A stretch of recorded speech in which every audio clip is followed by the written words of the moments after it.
Welcome to Sakhi Soul Stories, where devotion, dharma, and timeless wisdom flow through stories that touch the soul. Today is Vidiya, the second sacred day of Mahalaya Pakshalu. On this day, we recall one of the most powerful stories from the Mahabharata, the story of Karna, the great warrior, and why food donation became the heart of Pitru Paksha rituals. This story reminds us that the simplest act, when done with love, can bring eternal blessings. Karna, son of the sun god, was the greatest giver in history. Dan Veer Karna. He gave away gold, jewels, and land without hesitation. But when he left his mortal body after the Kurukshetra war and entered the higher worlds, he faced a strange truth.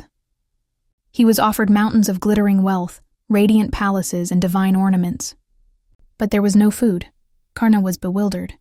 Why am I given jewels but not a morsel to eat? Hunger burns within me, yet all around me is only lifeless gold. The divine reply came, because in your lifetime you gave away wealth, but never food. You never performed annadanam, the feeding of the hungry, or offerings of food to your ancestors. That is why your hunger now cannot be satisfied. Karna's heart broke. He realized that wealth may shine, but it cannot quench hunger. Gold may dazzle, but it cannot soothe thirst. Tears filled his eyes as he pleaded, "Give me one chance to make this right. Let me return and share food with those in need, so that my ancestors and I too may be nourished." Out of compassion, Lord Yama granted him 15 days on earth. For those 15 sacred days, Karna gave food with his own hands. He fed the poor, the wandering sages, the hungry children, and offered food to his ancestors with devotion. On the final day, Karna bowed with folded hands and said, "Today, I have not given gold or jewels. I have given rice, water, vegetables, simple food, but filled with love.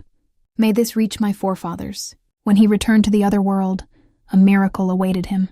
This time, he was welcomed not with lifeless jewels, but with divine food, nectar like rice, fruits sweeter than honey, cool water that refreshed his soul. His hunger was finally quenched, and his ancestors stood beside him, smiling with blessings. Thus, annadanam, the offering of food, became the heart of Pitru Paksha. It is said in the scriptures that donating food is greater than donating gold, because food sustains life itself and reaches both the visible and invisible worlds. And here the woman's role is most sacred. Her hands that cook with purity, her heart that stirs food with prayer, transform simple grains into divine offerings. When she prepares sattvic food during Mahalaya Pakshalu, it is not only her family who eats. Her ancestors too are nourished. Her lineage too is blessed. When we donate food with sincerity, both the hungry on earth and the ancestors in the unseen realms are satisfied. Wealth fades, but food offered with love is eternal. And here lies the sacred role of women. In every home, it is the woman who prepares food with care and devotion. Her hands turn simple rice into prasadam. Her touch transforms ordinary meals into offerings. A story is told of a humble family during Pitru Paksha. They had very little grain, just enough for themselves. But the lady of the home insisted, "First, we must feed the ancestors." She prepared sattvic food, plain rice, dal, vegetables without garlic or onion, and offered it with flowers and prayers. That night, her husband dreamt of his forefathers smiling and blessing the family. The next morning, unexpected guests brought gifts of food and provisions. The lesson is eternal. A woman's hands carry both love and blessings through food. Her devotion ensures that both the living and the departed are nourished. Thus, on Vidiya, we remember Karna's return, a reminder that wealth fades, but the food we share carries divine power across worlds.